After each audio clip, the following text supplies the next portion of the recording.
में पहला स्नान नागा साधुओं का ही क्यों होता है?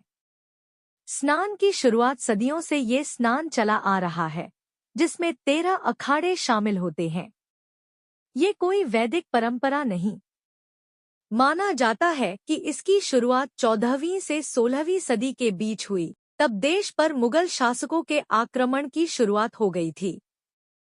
धर्म और परंपरा को मुगल आक्रांताओं से बचाने के लिए हिंदू शासकों ने अखाड़े के साधुओं और खासकर नागा साधुओं से मदद ली। नागा साधु धीरे धीरे आक्रामक होने लगे और धर्म को राष्ट्र से ऊपर देखने लगे।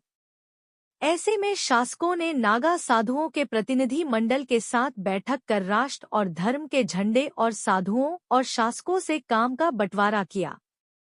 साधु खुद को खास महसूस कर सकें, इसके लिए कुंभ स्नान का सबसे पहले लाभ उन्हें देने की व्यवस्था हुई।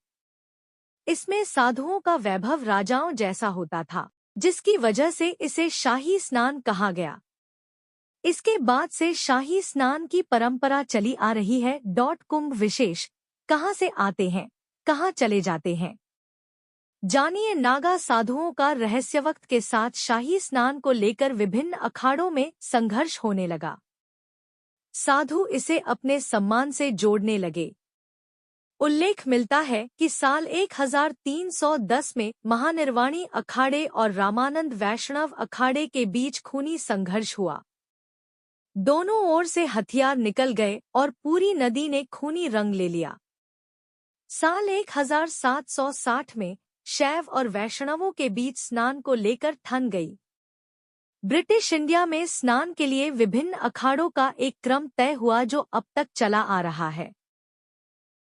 शाही स्नान में क्या होता है? इसमें विभिन्न अखाड़ों से ताल्लुक रखने वाले साधु संत सोने चांदी की पालकियों, हाथी घोड़े पर बैठकर स्नान के लिए पहुंचते हैं।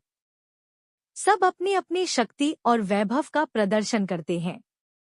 इसे राजयोग स्नान भी कहा जाता है, जिसमें साधु और उनके अनुयायी पवित्र नदी में तय वक्त पर डुबकी लगाते हैं।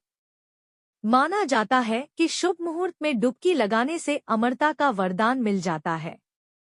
यही वजह है कि ये कुंभ मेले का अहम हिस्सा है और सुर्खियों में रहता है। शाही स्नान के बाद ही आम लोगों को नदी में डुबकी लगाने की इजाजत होती है।